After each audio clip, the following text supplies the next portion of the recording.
Okay, good morning everyone. તો આપણે વાત કરી રહ્યા છીએ સ્થિત વિદ્યુત સ્થિતિમાન અને કેપેસિટન્સ વિશે, બરાબર. ઇલેક્ટ્રોસ્ટેટિક પોટેન્શિયલ અને કેપેસિટન્સ વિશે વાત કરી રહ્યા છીએ. તો પહેલા લેક્ચરમાં આપણે જોઈ ગયા હતા કે જ્યારે એક વિદ્યુત ભાર હોય, બરાબર, એના માટે એનું સ્થિતિમાન કેટલું આવશે એ પણ ડિરાઈવ કરી ગયા હતા. અને સ્થિતિમાન હશે એ અંતરના સાપેક્ષે કઈ રીતનું ઘટે, બરાબર, V પ્રોપોર્શનલ ટુ 1/r એકાકી માટે હતું. અને બીજું કોના માટે જોઈ ગયા હતા કે બે શું હોય, બે વિદ્યુત ભાર હોય માઇનસ અને પ્લસ, એટલે કે ડાયપોલ બનાવશે. ડાયપોલ માટે સ્થિતિમાન હોય એ કઈ રીતનું ઘટે, બરાબર, એની ફોર્મ્યુલા શું આવતી હતી એ જોઈ ગયા હતા. તો બે ઇમ્પોર્ટન્ટ ટોપિક હતા, બરાબર, તો એના વિશે વાત કરી ગયા હતા. અને જો આજે એકદમ સારો એવો ટોપિક ભણવાનો છે. એનું નામ છે કે જ્યારે કોઈ બાહ્ય ક્ષેત્ર હોય, બરાબર, બાહ્ય ક્ષેત્ર એટલે કે ઇલેક્ટ્રિક ફિલ્ડ હોય, એમાં આપણે શું કરીશું, એમાં એક આપણે ડાયપોલ મૂકીશું. ડાયપોલ એટલે કે માઇનસ પ્લસ વાળી, બરાબર, વિદ્યુત ભારવાળી 2a અંતરે રાખી દઉં એટલે એક ડાયપોલ બનશે. એની ડાયપોલ મોમેન્ટ આવશે. ત્યારે બાહ્ય ક્ષેત્રમાં જ્યારે ડાયપોલને મૂકવામાં આવે ત્યારે એનું સ્થિતિમાન શું આવશે, સ્થિતિ ઉર્જા, બરાબર. ત્યારે એની સ્થિતિ ઉર્જા કેટલી હોય એના વિશે વાત કરવાની છે. ટોપિકનું નામ શું છે? બાહ્ય ક્ષેત્રમાં ડાયપોલની સ્થિતિ ઉર્જા, બરાબર, ડાયપોલની સ્થિતિ ઉર્જા યુ ફાઇન્ડ કરવાની છે. ટૂંકમાં બીજું કાંઈ નથી કે જે ઉર્જા હશે એ કેટલી હોય એના વિશે વાત કરવાની છે. તો જો કાંઈ નહીં, મેં તમને કીધું ને કે બાહ્ય ક્ષેત્ર લેવાનું, એમાં ડાયપોલ મૂકી દેવાની, બરાબર. ત્યારે હશે એ શું કરશે કે જે ડાયપોલ હશે એ પરિભ્રમણ કરશે કે કેમાં, કે બાહ્ય ક્ષેત્રમાં. અને ત્યારે એની સ્થિતિ ઉર્જા શું આવે એ જોવાની છે. સિમ્પલ. પરિભ્રમણ કરે કઈ રીતનું કરે એ પણ જોઈશું, બરાબર ને. ટોર્ક લાગશે એના લીધે. તમે જોયું હશે, જો આવું જ સેમ ટુ સેટઅપ તમે હોકા યંત્ર જોયું હશે, બરાબર. જેમાં હોકા યંત્ર હોય એમાં ઓલી સોય હોય, બરાબર ને, એ કઈ રીતની પરિભ્રમણ કરે એવું જ હોય. એમાં ચુંબકીય બળ હોય, બરાબર, ચુંબકીય ક્ષેત્રના લીધે એ પરિભ્રમણ કરતી હોય, પણ આમાં ઇલેક્ટ્રિક ફિલ્ડ લીધી. તો એવું જ કાંઈક છે. અને સ્થિતિ ઉર્જા કેટલી હોય એ જોઈશું. અને પછી છેલ્લે 3 કેસ લઈએ, બરાબર, અને પછી એક્ઝામ્પલ સોલ્વ કર્યું. તો જો આ ટાઈપનું પહેલાં સિમ્પલ, કાંઈ નહીં, બાહ્ય ક્ષેત્ર લઈ લઉં, આ ટાઈપનું બનાવી નાખીએ.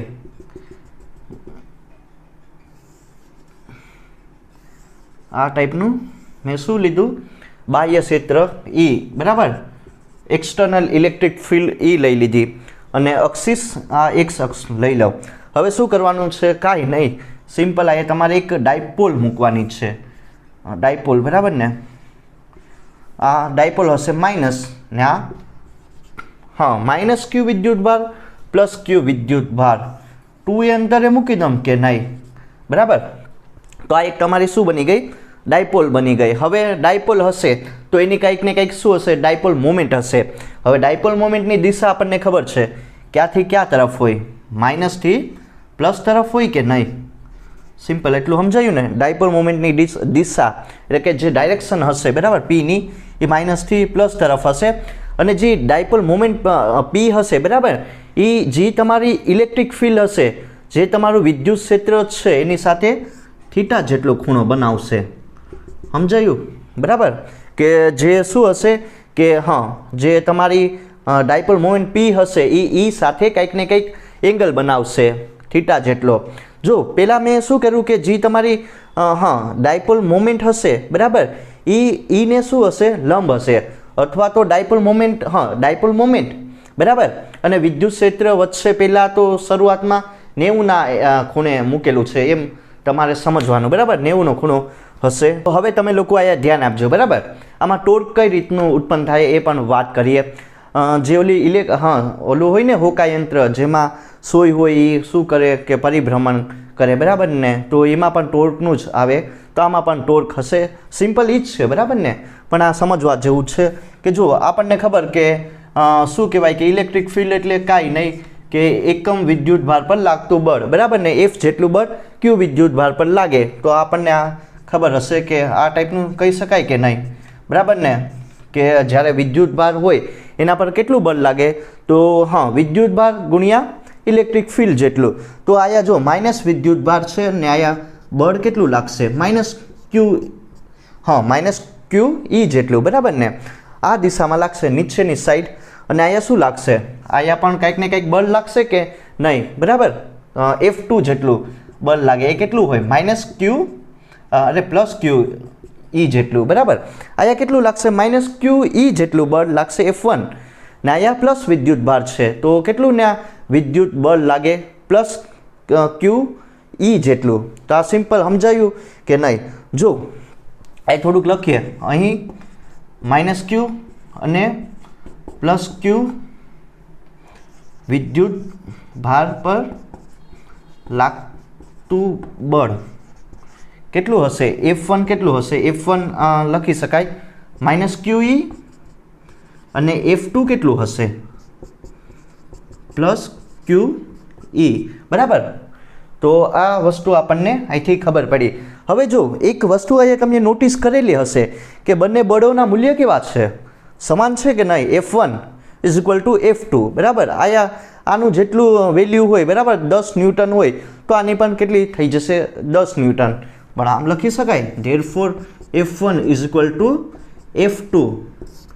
આ બંને બળોના જે વેલ્યુ હશે એ કેવી હશે, બંને બળોની વેલ્યુ જે ફોર્સ લાગે, બરાબર, પ્લસ વિદ્યુત ભાર પર અને માઇનસ વિદ્યુત પ્લસ વિદ્યુત ભાર પર અને માઇનસ વિદ્યુત ભાર પર. તો એ બંને બળોના વેલ્યુ કેવી હશે, સિમ્પલ સમાન હશે, બરાબર. પણ એના વેલ્યુ સમાન હશે, બરાબર, પણ શું કહી શકાય કે એ પરસ્પર વિરુદ્ધ દિશામાં લાગશે. આનું પણ 10 ન્યૂટન છે, આનું પણ 10 ન્યૂટન, પણ તમે જોઈ શકો કે પરસ્પર વિરુદ્ધ દિશામાં લાગે. આ નીચેની સાઈડ લાગે, આ ઉપરની સાઈડ, બરાબર. પણ ખાલી એની ડાયરેક્શન કેવી હશે, વેલ્યુ સમાન છે, જે એના મૂલ્ય સમાન છે, પણ દિશા કેવી છે, અલગ અલગ, બરાબર. આ નીચેની તરફ લાગે, આ ઉપરની તરફ, તો એવું છે, બરાબર. તો જો અહીં લખી શકાય, અહીં બંને બળોના મૂલ્ય સમાન છે, બરાબર, પણ અલગ અલગ દિશામાં લાગે, દિશા અલગ છે, બરાબર. વેલ્યુ અહીંયા સમાન થઈ ગઈ કે બંને બળોના મૂલ્ય સમાન છે, પણ એની જે દિશા હશે એ વિરુદ્ધ હશે, બરાબર ને, એકબીજાની વિરુદ્ધ દિશામાં લાગે. તો આના લીધે શું ઉત્પન્ન થાય, ઓબ્વિયસલી તમે 11માં ભણેલું હશે, બરાબર ને. આના લીધે બળ યુગ્મ રચના થાય, બરાબર ને. શું ક્રિએટ થાય, બળ યુગ્મની. ધેરફોર અહીં બળ યુગ્મ, આ કોન્સેપ્ટ 11મા ધોરણમાં આવે કે બળ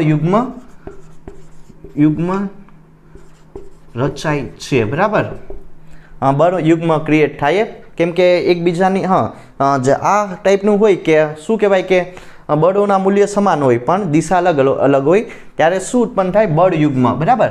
અને એના લીધે શું ઉત્પન્ન થાય, અહીં ટોર્ક ઉત્પન્ન થાય છે, બરાબર. ટોર્ક ઉત્પન્ન થાય છે. શા માટે ટોર્ક ઉત્પન્ન થાય, તમે જોયું હશે કે શા માટે ટોર્ક ઉત્પન્ન થાય છે, કેમ કે બંને અલગ અલગ દિશામાં, બળોના મૂલ્ય સમાન છે પણ જેની દિશા છે અલગ અલગ, એના લીધે ટોર્ક ઉત્પન્ન થાય. તો હવે શું કરશે, હવે જો મેન આયા આવી ગયો, બરાબર. એટલી વસ્તુ તો સિમ્પલ છે. હવે જે પહેલાં જો આ જે તમારી ઇલેક્ટ્રિક સ્વિચ છે, અથવા તો તમે આને શું કહી શકો, ડાયપોલ કહી શકો, બરાબર. ડાયપોલ એ પહેલાં મેં 90ના ખૂણે મૂકેલી છે. ડાયપોલ મોમેન્ટ P, બરાબર. ડાયપોલ મોમેન્ટ P એની વેલ્યુ કેટલી થઈ જશે, 2a અંતર ને શું આવશે કે વિદ્યુત ભારનો મૂલ્યના ગુણાકાર, બરાબર. એ શું હશે કે મેં પહેલાં P અને જે તમારી ઇલેક્ટ્રિક ફિલ્ડ હશે, બરાબર, એમની વચ્ચે 90નો ખૂણો બનશે, બરાબર ને. તો અમે 90ના ખૂણે મૂકેલી છે ડાયપોલ બાહ્ય વિદ્યુત ક્ષેત્રમાં. તો હવે તમે ધ્યાન આપો, બરાબર, કે શું થઈ જશે, કંઈક ને કંઈક ટોર્ક ઉત્પન્ન થયું. શા માટે, આ બળોના લીધે. હવે ટોર્ક ઉત્પન્ન થાય એ શું કરશે, જે તમારી ડાયપોલ હશે એ શું કરશે, આમાં પરિભ્રમણ કરશે.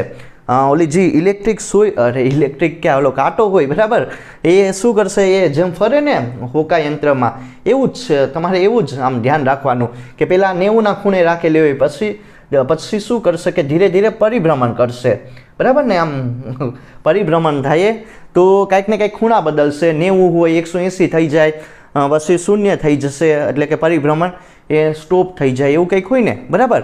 તો આમાં પણ એમ છે કે ટોર્કના લીધે આના પર શું લાગશે, આના પર લાગશે તમારું ટાઉ, ટોર્ક લાગશે, બરાબર ને. તો એના લીધે આ શું કરશે, પહેલાં તો 90 રાખેલી હોય, ધીરે ધીરે આમાં આટા મારીએ, બરાબર, પરિભ્રમણ કરશે. તો ધ્યાન આપો, અહીં ટોર્કનું મૂલ્ય કેટલું થઈ જશે, આપણને ખબર હોવી જોઈએ કે ટોર્ક એટલે કે કાંઈ નહીં, ડાયપોલ મોમેન્ટ અને ઇલેક્ટ્રિક ફિલ્ડ, બરાબર ને, P ક્રોસ E. આ સિમ્પલ ફોર્મ્યુલા છે કે કે P ને P આ દિશામાં હોય, આ ટાઈપનું થઈ જાય, જો આ P, બરાબર ને, આ ડાયપોલ મોમેન્ટ તમારી ના ઇલેક્ટ્રિક ફિલ્ડ બંને પરપેન્ડિક્યુલર હશે, એટલે કે કેટલા ખૂણે હોય, અત્યારે ધ્યાન આપો, 90ના ખૂણે મેં રાખેલું, તો આમ થઈ જાય કે નહીં, બરાબર. ધેરફોર P E, તો અહીંયા ટોર્કનું મૂલ્ય કેટલું થઈ ગયું, ટોર્ક ટાઉનું મૂલ્ય P E, બરાબર ને, કેમ કે આ અહીંથી જો આ જે લોકોને ના સમજાયું P E સાઇન થીટા, બરાબર, P E સાઇન થીટા, એટલે કે થીટાની મૂલ્ય મેં કેટલું, પહેલાં જો 90 હશે ત્યારે તમને ટોર્કની વેલ્યુ કેટલી આવી ગઈ, ટોર્ક હશે ટાઉ, બરાબર, P E જેટલી એની વેલ્યુ આવી ગઈ, બરાબર, P E જેટલી એની સિમ્પલ વેલ્યુ આવી ગઈ. તો જે આ ટોર્ક હશે એના લીધે આ તમારી જે ડાયપોલ હશે, બરાબર, આ જે તમારી ડાયપોલ હશે એ શું કરશે, બાહ્ય વિદ્યુત ક્ષેત્રમાં પરિભ્રમણ કરશે. હવે ખૂણા બદલાય, બરાબર. તો જ્યારે શું કહી શકાય કે ડાયપોલને આપણે 90ના ખૂણે મૂકીએ, બરાબર ને, બાહ્ય વિદ્યુત ક્ષેત્રમાં, ત્યારે આપણે કંઈક ને કંઈક ટોર્કનું મૂલ્ય મળી ગયું, tau is equal two P E. પણ હવે આમાં જો 90ના ખૂણે તો ખબર પડી ગઈ, બરાબર ને, એટલી વેલ્યુ હોય, પણ મેં તમને કીધું ને કે જે આ તમારી ડાયપોલ હશે એ આમાં શું કરશે, જે તમારું બાહ્ય વિદ્યુત ક્ષેત્ર છે, બરાબર, એક્સટર્નલ ઇલેક્ટ્રિક ફિલ્ડ એમાં પરિભ્રમણ કરશે, એટલે ભાઈ કંઈક ને કંઈક ખૂણાની પણ વેલ્યુ બદલાય ને, 180 થાય, 0 થાય, 90 ને એ પ્રમાણે, બરાબર.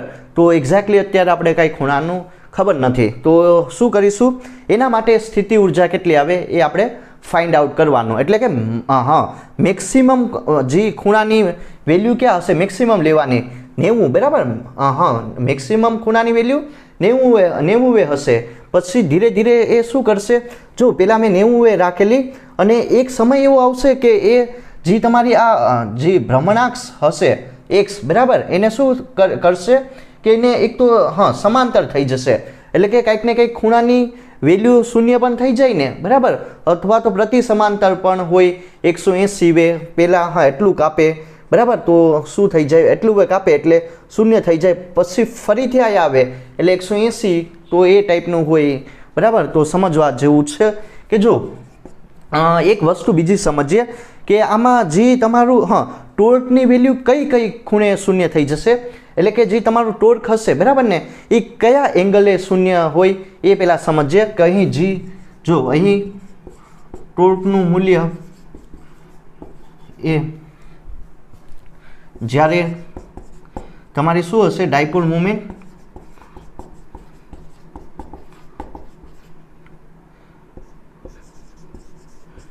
ક્ષેત્રને સમાંતર અથવા તો શું પ્રતિ સમાંતર હોય, બરાબર, ત્યારે 0 થાય. આ વસ્તુ તમે સમજી ગયા હશે કે જો ટાઉનું મૂલ્ય હશે એ ક્યારે 0 થાય, બરાબર, કે ટાઉ હશે, જે તમારું ટોર્ક હશે એની વેલ્યુ 0 ક્યારે થાય, કયા ખૂણે 0 થાય, કે જો એક તો જે તમારી ડાયપોલ હશે, બરાબર, એ જે તમારી ઇલેક્ટ્રિક ફિલ્ડ હશે એને સમાંતર હશે, સમાંતર એટલે કે કેટલાનો ખૂણો બને, સમાંતર હોય એટલે આપણને ખબર 0 બને, બરાબર, ત્યારે ટોર્કનું મૂલ્ય સાઇન 0 ની વેલ્યુ 0, અથવા બીજું શું હશે, પ્રતિ સમાંતર એટલે કેટલા ખૂણે મૂકેલું મેં તમારી ડાયપોલ 180, બરાબર, ત્યારે શું બનશે, ત્યારે ટોર્કની વેલ્યુ 0 થઈ જશે. આ બે કેસમાં તમારે લોકોને ધ્યાન રાખવાનું છે કે અહીં જો જે તમારી ડાયપોલ મોમેન્ટ હશે એ વિદ્યુત ક્ષેત્રને સમાંતર હોય અથવા પ્રતિ સમાંતર હોય ત્યારે ટોર્ક 0 બનશે. તો એ વસ્તુ સમજાઈ ગઈ કે નહીં. બાકી બીજી કન્ડિશનમાં 90 હોય અથવા તો જો આ બે ટૂંકમાં ધ્યાન રાખવાનું કે આ બે વેલ્યુ સિવાય હા આ બે વેલ્યુ બેઝ ખાલી તમારી ટોર્કની મૂલ્ય હશે એ શૂન્ય મળશે, અથવા તો આના સિવાય તમારું ટોર્ક શૂન્ય નહીં થાય, બરાબર ને. 90 હોય તો શૂન્ય નહીં થતું, બરાબર, કેમ કે sin 90 કંઈક ને કંઈક વેલ્યુ મળશે કે નહીં. તો આ બે કન્ડિશન તમારે ધ્યાન રાખવાનું કે આના સિવાય એ અશૂન્ય મળે. આ બે વેલ્યુ સિવાય શું મળશે? ટોર્કની વેલ્યુ અશૂન્ય, એટલે કે શૂન્ય ના હોય. તો હવે ધ્યાન આપો. તો હવે આયા ટોર્ક હશે, જો હું ડાયરેક્ટ લખું, બરાબર, ટોર્કની વેલ્યુ કેટલી થઈ ગઈ? ટોર્ક હશે એ તમારું ટાઉ પી ક્રોસ ઈ, બરાબર ને. તો ક્રોસ પ્રોડક્ટ કાઢો એટલે પી સાઇન થીટા. હવે શું કરશે કે જો હવે કંઈક ને કંઈક ખૂણા બદલશે, એટલે કંઈક ને કંઈક અંતર કાપશે કે નહીં. આયા કોણીય પરિભ્રમણ થાય, બરાબર. આયા જો ઓલું નથી, રેખીય વાળું નથી, બરાબર ને. આ ખૂણા બદલે એટલે અહીંયા કોણીય જે હશે 11માં ભણી ગયા, ટોર્ક વાળું લેવાનું છે બધું. તો કોણીય પરિભ્રમણ થાય, બરાબર, કોણીય પરિભ્રમણ થાય. જો પેલા અહીંયા કેટલા બે હોય જે ખૂણો હશે, અરે હા, જો થીટાની વેલ્યુ મેં કેટલી રાખેલી અહીંયા રાખીએ પહેલાં શરૂઆતમાં થીટા 0, બરાબર ને, શૂન્ય વેલ્યુ હોય π/100. જો પહેલાં મેં શરૂઆતમાં ડાયપોલ હશે તમારી 90 વે, ધીરે ધીરે બદલાઈને કેટલું થઈ જશે? આપણે રાખીએ કંઈક ને કંઈક થીટા રાખીએ, બરાબર. અત્યારે આપણે ખબર નથી કેટલું થઈ જાય, શૂન્ય પણ હોય, 180 પણ હોય, એક્ઝેક્ટ આપણે વેલ્યુ ખબર નથી, બરાબર, કે ખૂણો કેટલો હોય. મેક્સિમમ તો મેં તમને કહી દીધું ને. અરે મેક્સિમમ હું શરૂઆતનું કેટલું હશે? 90 વે હશે, પછી ધીરે ધીરે એ પરિભ્રમણ પર આધાર રાખે તો એટલું કોણીય પરિભ્રમણ હોય. હવે શું થઈ જશે? હવે કાંઈક ને કાંઈક, હવે જો આ તમારી ડાયપોલ હશે એ કોણીય પરિભ્રમણ કરે, બરાબર, એટલે અંતર કાંઈક ને કાંઈક કાપશે. તો એમાં શું લાગે? આના લીધે કાર્ય પણ થાય, બરાબર ને. કોણીય પરિભ્રમણ કરવું તો શું થઈ જશે કે ડાયપોલ વડે થતું કાર્ય, આ નાનું એવું જ કાર્ય લેવાનું છે, ધ્યાન આપજો, બરાબર, કે એટલું કોણીય પરિભ્રમણ એટલું હોય, 90 વેથી કંઈક ને કંઈક થીટ આવે, બરાબર. હવે કાર્ય કેટલું હોય? મેં તમને અહીંયા જો એકદમ નાનું કાર્ય લેવાનું છે, બરાબર ને. ક્યાંથી ક્યાં સુધી મેં ડાયરેક્ટ લઈ લીધું, બરાબર, પણ તમે થોડુંક કરજો. થીટા 0, બરાબર, થીટા 0 થી લઈને થીટા 1 કેટલી વેલ્યુ લીધી? π/2 થી લઈને થીટા જેટલી. સમજાયું કે નહીં? બરાબર, હા સિમ્પલ છે. કુલ કાર્ય આયા જો મેં કુલ કાર્ય લીધું તો ધ્યાન આપજો, બરાબર ને. કુલ કાર્ય હશે, મેં ઇન્ટિગ્રેશન કરી નાખ્યું. મને કંઈ ખબર નહીં કે કુલ કાર્ય કેટલું હોય, પણ ક્યાંથી ક્યાં સુધી કાર્ય લેવાનું છે? થીટા 0 એંગલથી 90 થી લઈને મેક્સિમમ ક્યાં સુધી વેલ્યુ જાય? થીટા સુધી જાય, બરાબર ને. તો ધ્યાન આપો, કાર્ય એમને રાખો થીટા 0 π/2, આ શું થઈ જશે? થીટા. ને જો સૂક્ષ્મ કાર્ય કેટલું હશે, બરાબર ને. તો આ ઓલું જ છે, બરાબર ને, રેખીય વાળું છે, કાંઈ આમાં નહીં. F.D વાળું લગાડવાનું હતું, બરાબર ને. આમાં શું આવશે? આ જે હશે રેખીય ફોર્સને કાઢી નાખો, ના ખૂણો D થીટા, બરાબર. તો આમ લખી શકો,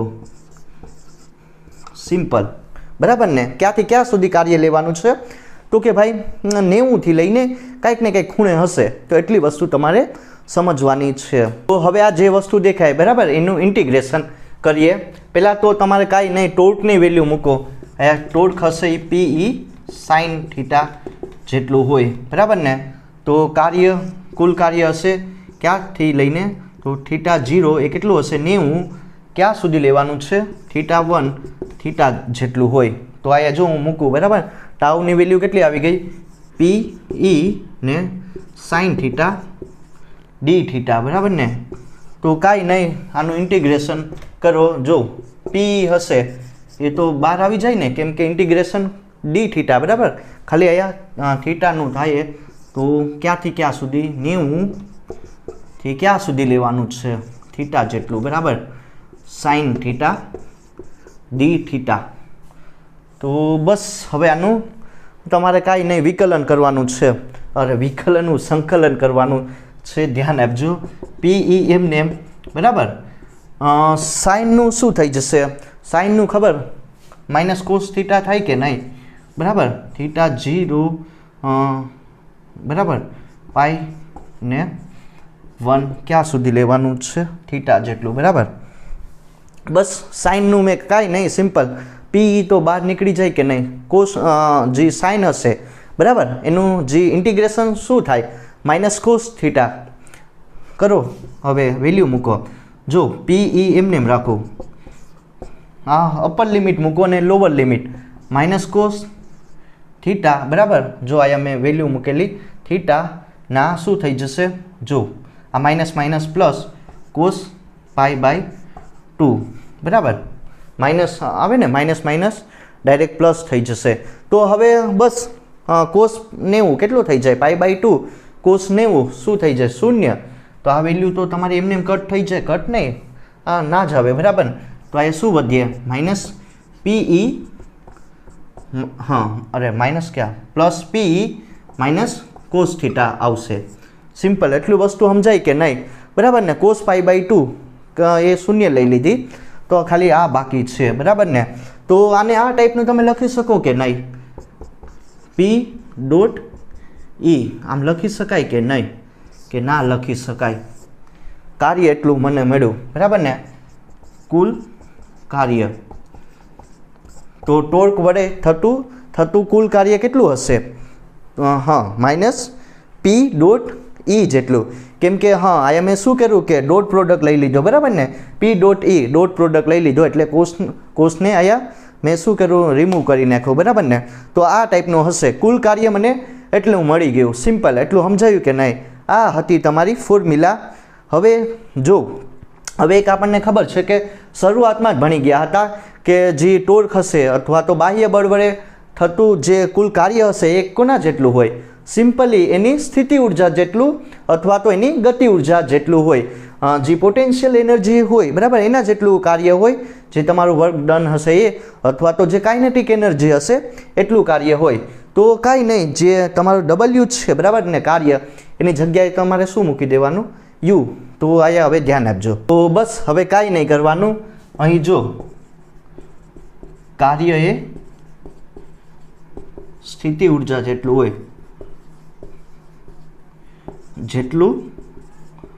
હોય છે બરાબર ને તો ધેરફોર આમ થઈ જાય સ્થિતિ ઉર્જા કેટલી થઈ જાય માઇનસ પી ડોટ ઈ બરાબર ને તો જો આ આપણી મેઇન ફોર્મ્યુલા મળી ગઈ બરાબર ને કે જે શું કરવાનું છે કે જે હતું એ જે આપણો ટોપિક હતો એ આવી ગયું કે બાહ્ય ક્ષેત્રમાં જ્યારે ડાયપોલ મૂકવામાં આવે બરાબર ને જે એક્સટર્નલ ઇલેક્ટ્રિક ફિલ્ડ હશે એમાં જ્યારે ડાયપોલ મૂકવામાં આવે બરાબર ને માઇનસ ક્યુ પ્લસ ક્યુ વાળી ત્યારે એની સ્થિતિ ઉર્જા હશે જે પોટેન્શિયલ એનર્જી હશે એની વેલ્યુ કેટલી મળે U is equal to minus P dot E બરાબર ને પી ડોટ ઈ જેટલી આ ડોટ પ્રોડક્ટ પણ તમે લોકો કાઢી શકો બરાબર ને કામ થઈ જાય પી ઈ કોસ આવશે બરાબર ને ડોટ એટલે કોસ થીટાવાળો પ્રોડક્ટ તો આ ધ્યાન રાખવાનું છે કે જે તમારું શું હશે કે સ્થિતિ ઉર્જા હશે બરાબર ને ડાયપોલની સ્થિતિ ઉર્જા જ્યારે એને એક્સટર્નલ ઇલેક્ટ્રિક ફિલ્ડમાં મૂકવામાં આવે ત્યારે એની સ્થિતિ ઉર્જા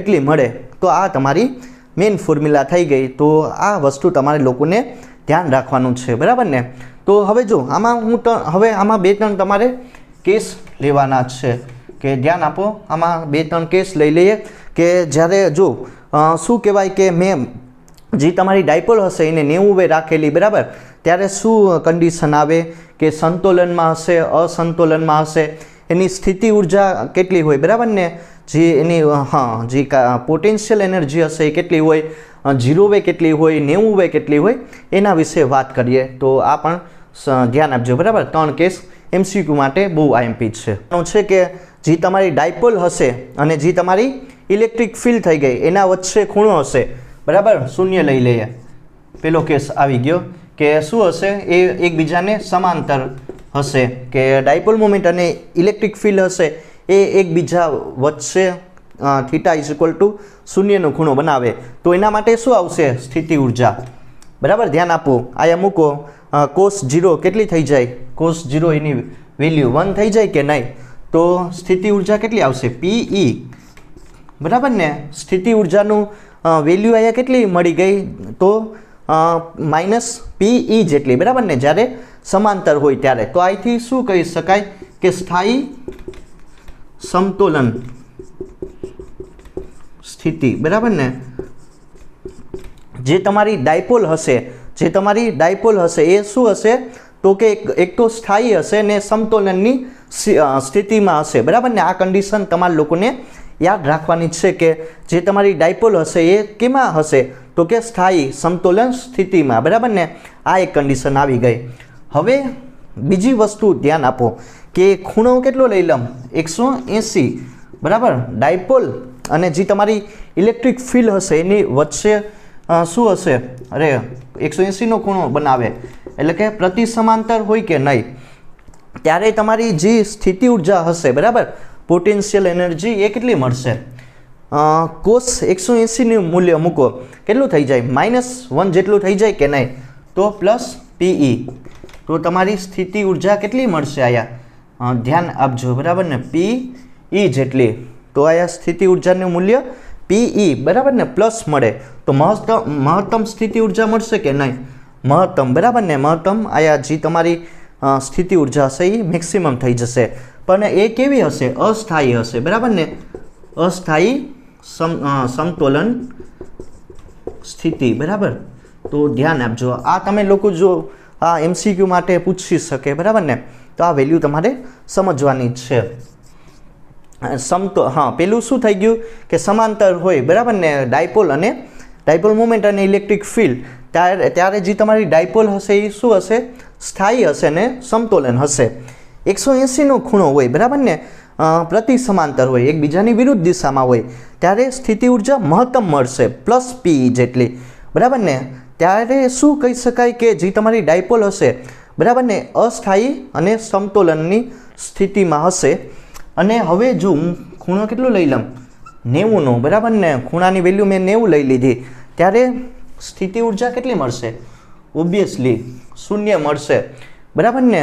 તો આયા જો શું થઈ જશે તો કે મહત્તમ અસમતોલન, બરાબર ને? મેક્સિમમ અસમતોલન. તો આ થઈ ગયું મને 3 વસ્તુ, બરાબર ને? કે જ્યારે મેં 90ના ખૂણે એકબીજાને મૂકેલી ત્યારે શું હશે? એક તો મહત્તમ અને અસમતોલનની સ્થિતિમાં હશે. તો તમારે લોકોને એટલી વસ્તુ સમજવાની છે, બરાબર ને? તો આ તમારા 3 કેસ થઈ ગયા. આ 3 કેસ 1, 2 ને 3 MCQ માટે ઇમ્પોર્ટન્ટ છે કે શૂન્ય હોય, સમાંતર હોય, બરાબર ને? તો શું હશે? સ્થાયી હશે અને સમતોલનની સ્થિતિમાં હશે. બીજું 180 મૂકેલું હોય એકબીજાની વિરુદ્ધ દિશામાં, તો શું થઈ જશે? મહત્તમ અને અસ્થાયી હશે, બરાબર ને? સ્થિતિ ઉર્જા મહત્તમ થઈ ગઈ અને સમતોલનમાં હશે. 90 મૂકો, બરાબર ને?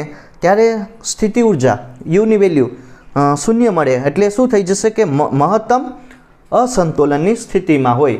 તો એટલી વસ્તુ તમારા લોકોને સમજવાની છે.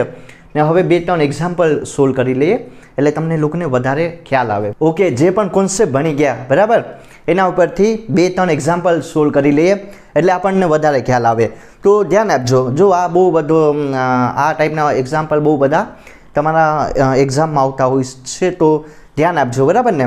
કે જો આમાં મેં શું કર્યું, એક આમાં તમારી કાંઈ નહીં ડાયપોલ બનશે, બરાબર ને? ડાયપોલ ટાઈપનું જ બન્યું ને? તો જો આમાં મેં શું કર્યું કે એક વિદ્યુત ભાર હશે, એનું મૂલ્ય કેટલું લીધું? Q1નું લેવાનું છે 5 × 10⁻⁸ કુલમ, અને Q2નું વેલ્યુ કેટલી લેવાની છે? -3 × 10⁸ કુલમ, બરાબર? એ મેં બંનેને કયા અંતરે મૂકેલું છે? તો ધ્યાન આપજો, 16 કુલમ, બરાબર ને? 16 કુલમના અંતરે મૂકેલું છે. તો હવે શું કરવાનું છે કે આમાં તમારે એક અંતર ફાઇન કરવાનું છે, બરાબર ને? આમાં શું તમારે એક અંતર ફાઇન કરવાનું છે, અને એ કયા અંતરે જે તમારું સ્થિતિમાન હશે, બરાબર, એ 0 બને. તો તમને લોકોને ખ્યાલ આવ્યો કે નહીં? શું કર્યું કે મેં 2 વિદ્યુત ભાર લીધા, Q1 અને Q2, એકબીજાને ક્યાં અંતરે મૂકેલા? તો કે 16 સેન્ટીમીટરના અંતરે મૂકેલા. અને શું ફાઇન્ડ આઉટ કરવાનું કે કયા અંતરે જે તમારું વિદ્યુત સ્થિતિમાન હશે, બરાબર ને, ઇલેક્ટ્રોસ્ટેટિક પોટેન્શિયલ હશે, એનું વેલ્યુ 0 થઈ જાય, બરાબર? એવા કયા અંતરે શું કરવાનું? કંઈક ને કંઈક P બિંદુ લેવાનું, એને કઈ જગ્યાએ મૂકવાનું જેથી કરીને જે વિદ્યુત સ્થિતિમાન હશે એનું વેલ્યુ 0 થાય, બરાબર? હવે એક વસ્તુ આપણને સમજાય કે જો Q2 હશે એના લીધે કંઈક ને કંઈક સ્થિતિમાન ઉત્પન્ન થાય V2 જેટલું, અને બીજું શું હશે કે તમારું Q1 વિદ્યુત ભાર હશે એના લીધે કંઈક ને કંઈક સ્થિતિમાન ઉત્પન્ન થાય V1, બરાબર. તો મારે એ વસ્તુ ફાઇન્ડ આઉટ કરવાની છે કે જે તમારો કુલ વિદ્યુત ભાર હશે એની વેલ્યુ કયા અંતરે શૂન્ય થાય. તો પહેલાં જો ધ્યાન આપજો, બે કેસ આમાં લેવાનો છે, બરાબર ને. આમાં પણ બે કન્ડિશન આવશે કે હું પહેલાં શું કરીશ, પહેલાં આ વિદ્યુત ભારને ધ્યાન આપો. જે Q1 હશે, બરાબર ને, વિદ્યુત ભાર એને તમે પહેલાં કન્સિડર કરો કે Q1 થી લઈને મેં કંઈક P બિંદુ લીધું, બરાબર ને. Q1 મેં શું કર્યું, Q1 ને તમારે રેફરન્સ માનવાનો, એનાથી દૂર તમારે કંઈક ને કંઈક P બિંદુ લેવાનું. ક્યાં અંતરે, તો કે ભાઈ X અંતરે. તો આયા શું થઈ જશે કે જો આ X અંતરે મેં એવું માની લીધું, બરાબર ને, એવું ધારી લીધું કે ન્યા તમારું જે સ્થિતિમાન હશે, બરાબર ને, એની વેલ્યુ કેટલી થઈ જશે, શૂન્ય થઈ જશે, બરાબર. Q1 વિદ્યુત ભારથી લઈને Q1 થી લઈને P બિંદુ સુધી, બરાબર, X અંતરે ત્યાં શું થઈ જશે, સ્થિતિમાન શૂન્ય થઈ જાય. તો એક વસ્તુ આપણને ખ્યાલ આવ્યો, બરાબર. હવે જો આ અંતર કેટલું થઈ જશે, આ અંતર, બરાબર ને, P થી લઈને Q2 નું અંતર, કેમ કે એમાં પણ મારે ફાઇન્ડ આઉટ કરવું પડે કે નહીં. તો આ કુલ અંતર મીટરમાં લઈ લઉં 0.16, બરાબર ને. આમાંથી શું બાદ કરી નખાય, આ -x બાદ કરી નાખો તો આ મળી જાય કે નહીં. જો આ અંતર કેટલું હશે, Q1 થી લઈને P, X જેટલું મેં માની લીધું, ત્યાં V શૂન્ય થઈ જાય, બરાબર. આ અંતર ફાઇન્ડ કરવાનું છે P થી લઈને Q2 નું. તો કુલ અંતર 0.16 મીટર, બરાબર ને. 0.16 મીટર, સેન્ટીમીટરમાંથી મીટરમાં કન્વર્ઝન કર્યું ને -x બાદ કરો, બરાબર ને, એટલી વેલ્યુ બાદ કરો. તો આ સમજવા જેવું જ છે. પછી હું શું કરીશ કે જો Q1 થી લઈને હું છે ને કંઈક ને કંઈક P બિંદુ હશે એ આમાં કંઈક લે, બરાબર, અથવા તો Q થી રેફરન્સ માનીને P બિંદુ તમારે લેવાનું. ના વિદ્યુત સ્થિતિમાન શૂન્ય મળશે તો એ અંતર કેવું હોય એ પણ ફાઇન્ડ આઉટ કરીએ, બરાબર. પણ અત્યારે ધ્યાન આપો V1 પ્લસ V2. તો હવે મૂકો કિંમત. જો એકાકી વિદ્યુત ભાર છે એના માટે સ્થિતિમાન KQ શું અંતર રાખીએ, X1 રાખીએ ને. આયા શું આવશે, અથવા તો આમ મૂકી શકાય કે નહીં, X1 ને X2. આ ફોર્મ્યુલા સિમ્પલ થઈ ગઈ, બરાબર ને, કે V KQ by X1 plus KQ by X2 જેટલું, બરાબર. હવે હું શું કરીશ, ધ્યાન આપજો કે V એમને રાખો. જો હવે Vની વેલ્યુ શૂન્ય લઈ લેવાની, બરાબર ને. ધેરફોર, કેમ કે અહીંયા મારે સ્થિતિમાનની વેલ્યુ કેટલી લેવાની છે, કન્ડિશન પ્રમાણે શૂન્ય. કે એમને રાખો. જો અહીંયા શું આવશે, 5 × 10⁻⁻8 કુલમ ને. બીજું શું આવશે, X1 અંતર આયા કેટલું આપેલું, X જેટલું, બરાબર, X1 ની વેલ્યુ X જેટલી. અને બીજું શું આવશે, જો કે એમને રાખો ને. બીજું આયા Q2 ની વેલ્યુ -3 10⁸8, બરાબર. આ લગભગ પ્લસ હશે, આઈ થિંક કે માઇનસ.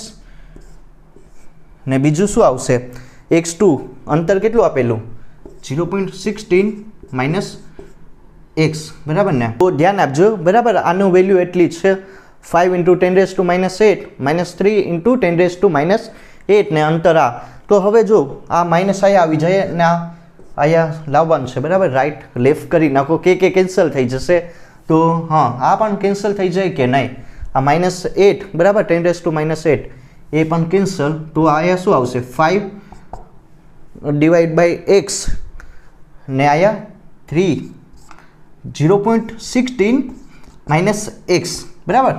સિમ્પલ સમજાયું કે નહીં, મેં કાંઈ નહીં કર્યું, બસ આ કે આયા કેન્સલ, આયા પણ કેન્સલ કરી નાખો. તો હવે આયા ગુણવાનું છે, બરાબર ને. તો જો 0.16 કરો ક્રોસ તો શું થઈ જશે, 0.8, બરાબર, -5x ને આને આયા ગુણી નાખો 3x.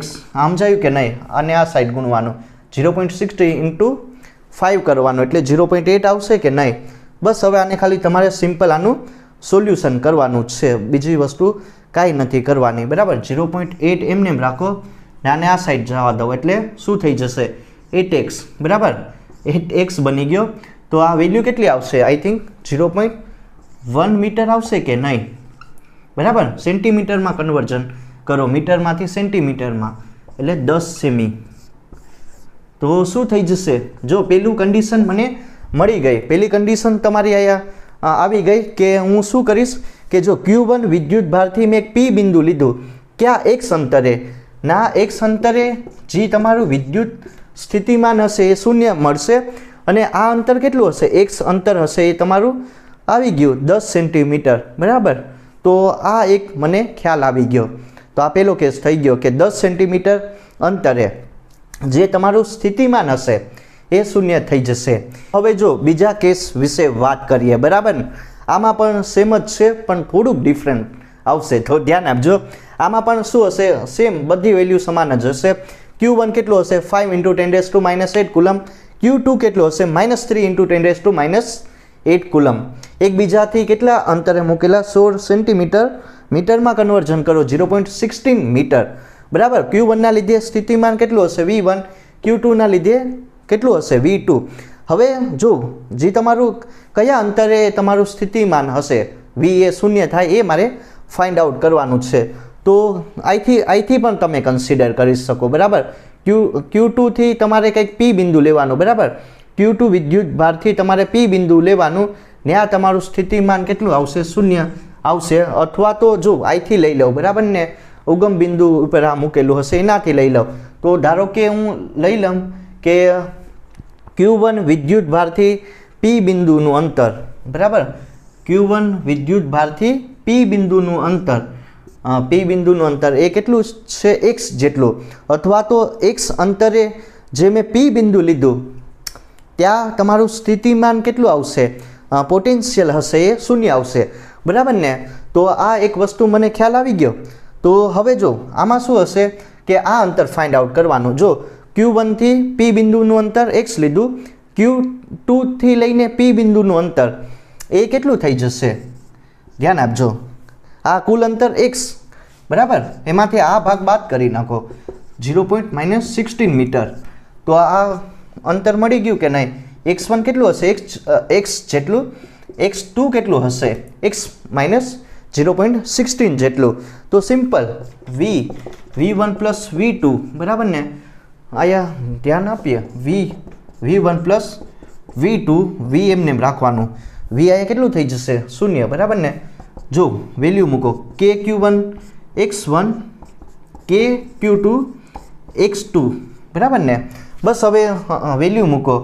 સ્થિતિમાન કેટલું કન્ડિશન લેવાનું છે? શૂન્ય લેવાની, બરાબર. કે એમને એમ રાખો. Q1 કેટલું આપેલું? 5 × 10⁻8, બરાબર ને. ને x1 અંતર કેટલું આપેલું? x જેટલું. અને જો આ કેટલું આવશે? કે એમને એમ રાખો. Q2 કેટલું આપેલું મને અહીંયા? -3 × 10⁻8 કુલમ, બરાબર ને. અને મેન શું છે આમાં? તમારું x2 અંતર કેટલું આપેલું? x - 0.16 મીટર, બરાબર. એટલી વસ્તુ તમને ખ્યાલ આવી ગઈ હશે. તો હવે કાંઈ નહીં કરવાનું. જો જે પ્રમાણે કરતા એ પ્રમાણે, બરાબર ને. લેફ્ટ રાઈટ તો આ કેન્સલ થઈ જશે. તો વધ્યા અહીંયા શું કે 5 છેદમાં શું આવી જાય? x આવી જાય કે નહીં? અને આ માઇનસમાં, હા આ શું થઈ જશે? અરે આ પ્લસ છે, બરાબર ને. આ પણ માઇનસ આવશે ને. તો જો આ શું થઈ જશે?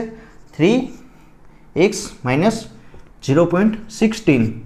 હવે કાંઈ નહીં કરવાનું, આને સિમ્પલ તમારે સિમ્પ્લિફાઈ કરવાનું છે. તો જો 5x ને 5 × 0.16 એટલે માઇનસ કેટલું થઈ જશે? 0.8, બરાબર ને. ના 3x. આ સોલ્યુશન તમે લોકો કરી શકો, બરાબર. આમાં કાંઈ નથી. તો 5x માઇનસ અને આ સાઈડ લઈ લો 3x ને આ 0.8, બરાબર. 2x ને 0.8 તો કેટલું થઈ જશે? 0.14, બરાબર ને, મીટર. અંતર એટલું મળી ગયું કે ભાઈ આ અંતરે શું થઈ જશે? સ્થિતિમાન શૂન્ય અથવા તો 40 સેન્ટીમીટર. મીટરમાં કન્વર્ઝન કરી નાખ્યું. તો બે વસ્તુ મને ખબર પડી ગઈ. જો Q1 થી શું મેં P બિંદુ અહીંયા લીધેલું, બરાબર, તો એ અંતર કેટલું હશે? 10 સેન્ટીમીટર. ત્યાં સ્થિતિમાન શૂન્ય થઈ જશે અને Q1 હશે એનાથી મેં P બિંદુ એનાથી એક અંતરે મેં P બિંદુ લીધું 40 સેન્ટીમીટરે, બરાબર. ત્યાં પણ સ્થિતિમાન શૂન્ય થઈ જશે. અથવા તો આમ પણ તમે કહી શકો, બરાબર, x2 જો આયા x2 અંતર માટે, બરાબર ને, કે અરે Q2 વિદ્યુત ભાર માટે એ કયા અંતરે સ્થિતિમાન શૂન્ય થઈ જશે? 40 સેન્ટીમીટર, બરાબર. તો આ ટાઈપનું તમારે લોકોને સમજવાનું છે. તો આ એક સારું એવું એક્ઝામ્પલ છે. ઓકે, તો હવે ધ્યાન આપજો. એક્ઝામ્પલ નંબર 2 વિશે વાત કરીએ. આ પણ બહુ સારું એવું એક્ઝામ્પલ છે, બરાબર ને. એક શું હશે? એક વિદ્યુત ભારનો ગોળો હશે, બરાબર ને. તો જો એક વસ્તુ છે,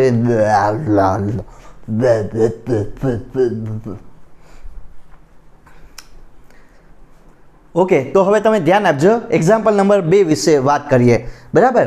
એક વિદ્યુત ભાર ધારિત ગોળો હશે, બરાબર.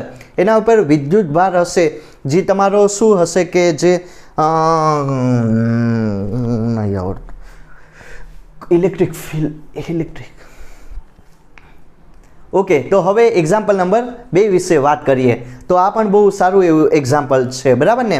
એક વિદ્યુત ભાર ધારિત ગોળો હશે, એટલે કે એમાં વિદ્યુત ભાર હશે, બરાબર ને. એનું આમ શું ડિસ્ટ્રીબ્યુશન થયેલું હશે અને એની ત્રિજ્યા કેટલી આપેલી મને અહીંયા 12 સેન્ટીમીટરનો ગોળો હશે, બરાબર ને. એમાં વિદ્યુત ભારનું ડિસ્ટ્રીબ્યુશન થયેલું હશે. એ વસ્તુ તમારે સમજવાની છે, બરાબર. અને વિદ્યુત ભાર હશે, ઇલેક્ટ્રિક ચાર્જ, એની મૂલ્ય 1.6 × 7 કુલમ જેટલી હશે.